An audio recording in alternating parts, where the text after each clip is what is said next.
The strength of women. Then the third, who had spoken about women and the truth and whose name was Zerubbabel, began to speak. Men, is not the king great, and men many, and wine strong? Who then rules them, or who is their master? Is it not women? Women gave birth to the king and to all the people who rule over sea and land. They came to exist from women, and women reared those who plant the vineyards from which the wine comes. Women also make men's clothing and bring glory to men. Indeed, men could not exist without women. Moreover, if men are gathering gold, silver, or anything beautiful, but see one woman who looks good in form and beauty, they drop everything and gape at her, and with mouths wide open they stare at her. They all choose her rather than gold, silver, or any beautiful thing.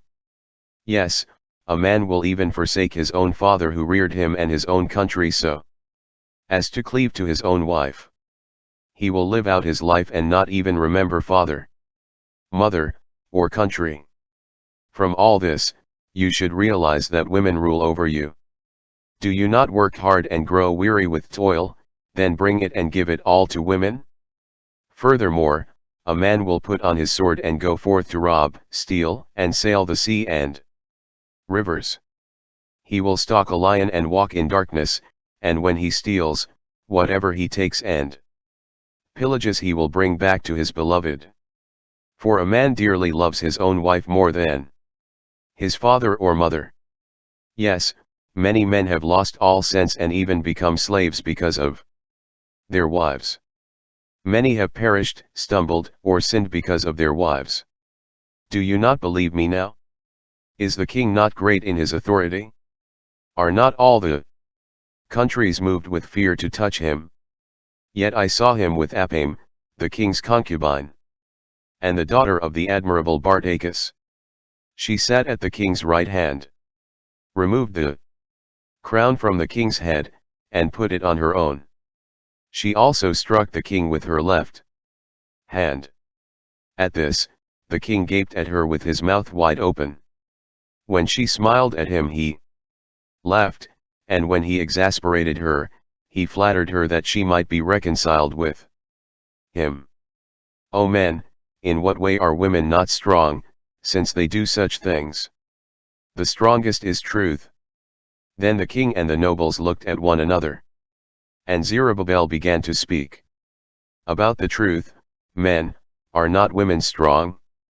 The earth is great, heaven is high, and the sun is swift in its course, for it revolves around heaven in a circle and returns again to its place in one day. Is not he great who made all things? For his truth is great and stronger than all things. All the earth summons the truth, and heaven blesses it, for all his works shake with fear and tremble, and there is nothing unjust with him.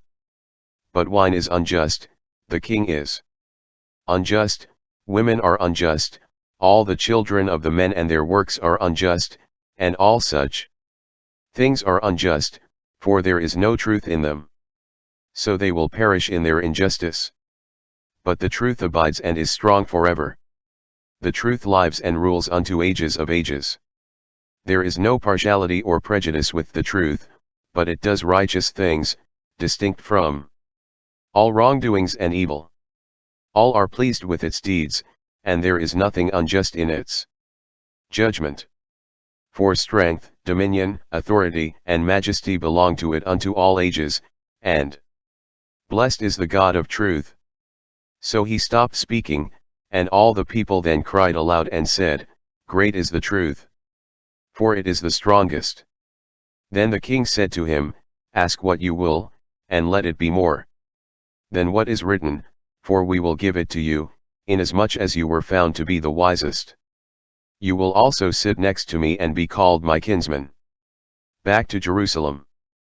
Then Zerubbabel said to the king, Remember the vow you swore on the day you received your kingdom to rebuild Jerusalem and to send back all the vessels taken from Jerusalem, the ones Cyrus removed when he vowed to destroy Babylon and vowed to send them back there. You also vowed to rebuild the temple which the Edomites set on fire, when Judea was laid waste by the Chaldeans. Now this is what I consider worthy of you, O Lord our King, and what I ask of you, for this befits your greatness. Therefore I beg of you that you keep the vow you vowed to the King of heaven from your own mouth. Then King Darius arose and kissed him. He wrote letters for him to all the treasurers, governors, commanders, and satraps that they help him on his way, and everyone going up with him to rebuild Jerusalem.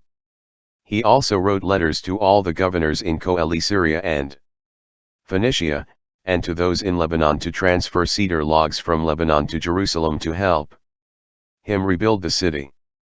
Then he wrote to all the Jews who went up from his kingdom to Judea in behalf of their freedom, that no power, satrap, commander, or treasurer was to come against their doors. That all the territory they ruled was to be theirs without subjection to taxes, that the Edomites were to hand over to the Jews the villages they had seized.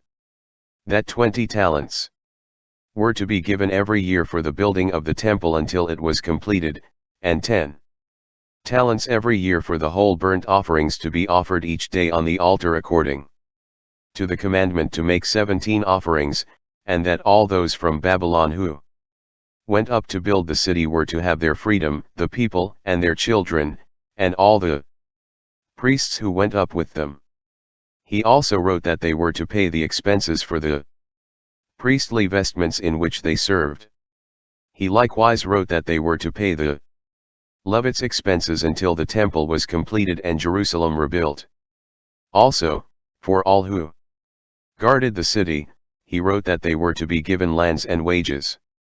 Then he sent forth from Babylon all the vessels Cyrus had removed, and everything Cyrus said to do, he also commanded to be done, and he sent them forth to Jerusalem. Now when the young man went out, he lifted his face to heaven toward Jerusalem and blessed the King of heaven, saying, The victory and the wisdom are from you, the glory is yours, and I am your servant. Blessed are you who granted me wisdom, and I give thanks to you, O Lord of our fathers. So he took the letters and went to Babylon, and reported everything to all his brothers. They, too, blessed the God of their fathers because he had granted them freedom and release from captivity 63 to go up and rebuild Jerusalem and the temple called by his name. Then they feasted with music and gladness for 7 days. Notes from the previous page. 413 The third, named Zerubbabel, is the only one of the 3 bodyguards who is named.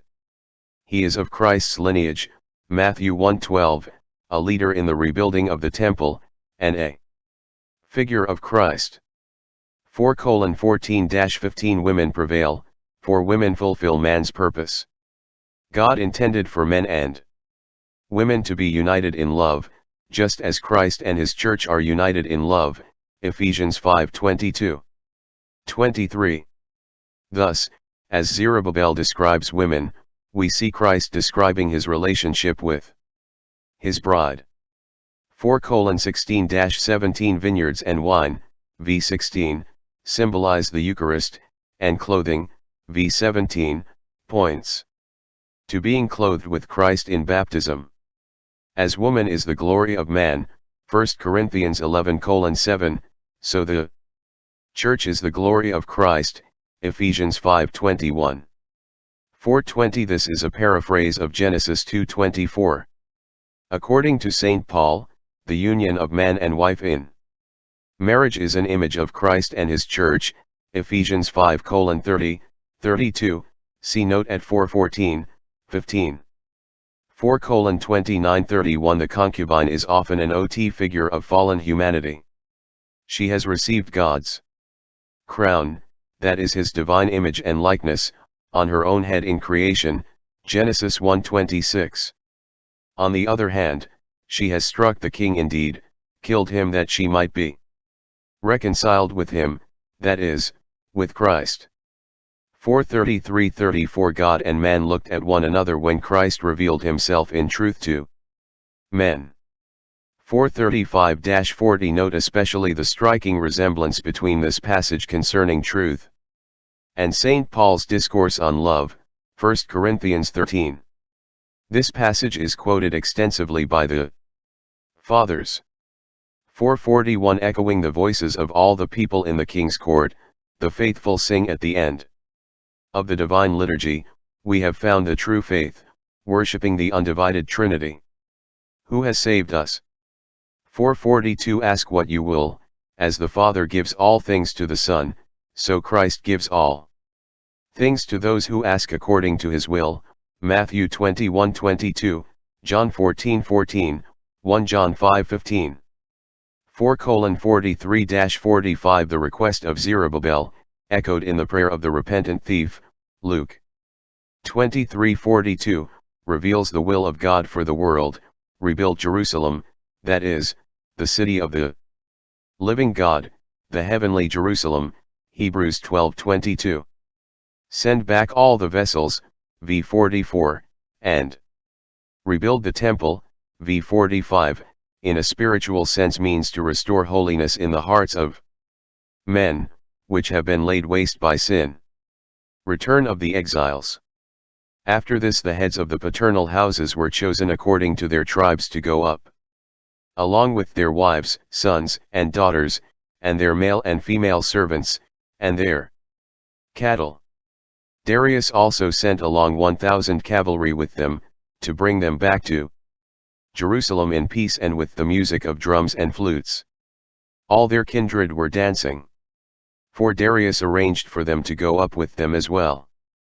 These are the names of the men who were their governors and who went up according to their paternal houses in the tribes, the priests, the sons of Phinehas the son of Aaron, Shua the son of Jozadak the son of Sariah, and Joachim the son of Zerubbabel the son of Shealtiel, of the house of David, from the family of Phares, of the tribe of Judah. Zerubbabel was the one who spoke wise words before Darius the king of the Persians in the 2nd year of his reign, in the month of Nisan, the 1st month. They are the ones from Judea who went up from their sojourn in captivity and whom Nebuchadnezzar the king of Babylon resettled in Babylon. They returned to Jerusalem and the rest of Judea, each to his own city. They came with Zerubbabel, Shua, Nehemiah, Azariah, Ramiah, Nahamani, Mordecai, Bilshan, Mispereth, Bigvai, Haam, and Bana, their leaders. The number of those from the nation, including their leaders, were, the sons of Parash, 2,172. The sons of Shephisha, 472, the sons of Ara, 756. The sons of Pahat Moab of the sons of Shua and Job, 2,812. The sons of Elam, 1,254, the sons of Zato, 945, the sons of Corbi, 705, the sons of Bani, 648. The sons of Babai, 623, the sons of Asjad, 1,322. The sons of Adonikam, 667, the sons of Bigvai, 2,066, the sons of Adin, 454. The sons of Ader of Hezekiah, 92, the sons of Kilon and Azetas, 67, the sons of Azaru, 432. The sons of Anyas, 101, the sons of Aram and the sons of Bezai, 323, the sons of Harav, 112. The sons of Badaras, 3005, the sons of Bethlaman, 123. Those from Netopha were 55, those from Anathoth, 158. Those from Beth-Azmaveth, 42. Those from Kirjath-Jearim, 25, those from Chephirah and Beeroth, 743, the Chadiasans and Amidians, 422, those from Kirima and Geba, 621. Those from Machhalan, 122, those from Bitolio, 52, the sons of Nephish, 156, the sons of the other Calamolas and Ono, 725. The sons of Jerchus, 345, the sons of Senah, 3,330. The number of the priests were, the sons of Jedaiah the son of Jeshua, of the sons of Anazab, 972, the sons of Immer, 1052, 25 the sons of Pashhur, 1247, the sons of Charm, 1017. The Levites, the sons of Joshua and Kadmiel and Banas and Seudias, 74. The number of the temple singers were, the sons of Asaph, 128. The number of the gatekeepers were, the sons of Shallum, the sons of Ader, the sons of Talmon, the sons of Akub, the sons of Hadidah, the sons of Shobai, in all 139. The number of the temple servants were, the sons of Esau, the sons of Hashupha, the sons of Tabaoth, the sons of Kuros, the sons of Sua, the sons of Padon, the sons of Lebanah, the sons of Hagabah, the sons of Akub, the sons of Uthai, the sons of Ketab, the sons of Hagab, the sons of Subai, the sons of Hannah, the sons of Kathua, the sons of Geder, the sons of Jerus, the sons of Dazan, the sons of Noebah, the sons of Shizab, the sons of Gezerah, the sons of Ua, the sons of Phano, the sons of Hazroch, the sons of Basthai, the sons of Esnah, the sons of Mani, the sons of Nephizim, the sons of Akupha, the sons of Hakupha, the sons of Asher, the sons of Pharakim, the sons of Bozluth, the sons of Mehida, the sons of Cutha, the sons of Chariah, the sons of Barkos, the sons of Serer, the sons of Timah, the sons of Neziah, the sons of Hatipha.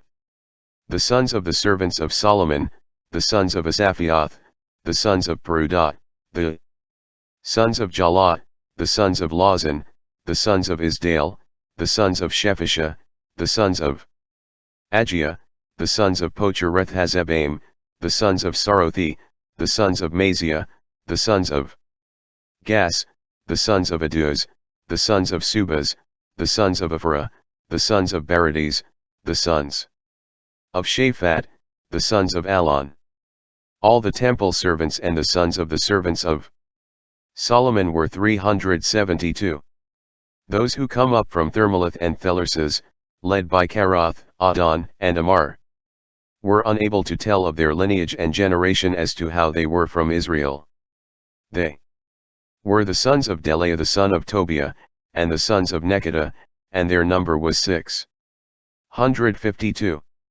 The priests who laid claim to the priesthood but were not found in the register were, the sons of Habiah, the sons of Hakaz, and the sons of Jadis, who married Agiah, one of the daughters of Barzillai, and was called by his name. So when a search into the lineage of these men was made in the register, and nothing was found, they were removed from the list to perform priestly service. Nehemiah and Athariah said they were not to partake in the holy things until a high priest arose wearing the Urim and the Thummim. All those from Israel from 12 years of age and older, apart from the male and female servants, were 42,360. Their male and female servants were 7,337. Cantors and musicians were 245. There were 435 camels, 7,036 horses, 245 mules, and 5,525 donkeys. Some of the heads of the paternal houses in Israel arrived at the temple of God in Jerusalem and vowed to the best of their ability to rebuild the house on its site, and to give to the temple treasury for its works, 1,000 minas of gold, 5,000 minas of silver, and 100 priestly vestments. The priests, the Levites, and some of the people decided to live in Jerusalem, while the temple singers and doorkeepers settled in the countryside with all Israel in their villages. The altar is made ready. When the 7th month came and each of the children of Israel was settled in his own place, they gathered together with one accord in the open area of the first gate toward the east. Then Shua the son of Jozadak and his brother priests and Zerubbabel the son of Shealtiel with his brothers took charge. They prepared the altar of the God of Israel to offer whole burnt offerings on it according to what was said in the book of Moses, the man of God. Some of the other people from the land gathered with them in hostility, and all the people of the land were stronger than they. Yet they set up the altar in its place and offered sacrifices and whole burnt offerings to the Lord at the appointed times, morning and evening. They also kept the Feast of Tabernacles as commanded in the law, and they offered sacrifices every day as was fitting. After this they offered the daily sacrifices and the sacrifices of the Sabbaths, the new moons, and all the sacred feasts. As many as made a vow to God began to offer sacrifices to him from the new moon of the 7th month, but the temple of God was not built as yet. So they gave silver to the stonecutters and the woodworkers, and food, drink, and conveyances to the Sidonians and Tyrians, to bring cedar trees from Lebanon, then float them on rafts to the harbor at Joppa, according to the ordinance written to them from King Cyrus of the Persians. Then in the 2nd year and the 2nd month after they came to the temple of God in Jerusalem, Zerubbabel the son of Shealtiel, Shua the son of Jozadak and their brothers, and the Levitical priests and all who came to Jerusalem from the captivity began the work. They laid the foundation of God's temple on the new moon of the 2nd month in the 2nd year after they arrived in Judea and Jerusalem. They established the Levites who were 20 years and older over the Lord's works. So Shua and his sons and brothers, and Kadmiel his brother, and the sons of Shua Amidabun, and the sons of Joda son of Eliadun, with his sons and brothers, and all the Levites moved forward the work on God's house with one accord. The builders built the temple of the Lord. Then the priests, donned in their vestments, and with musical instruments and trumpets, and the Levites, the sons of Asaph, with their cymbals, praised and blessed the Lord according to the instructions of King David of Israel. They sang hymns, thanking the Lord for his goodness and his glory to all Israel unto the ages. All the people cried out with a loud voice, singing to the Lord because of the raising of the Lord's house.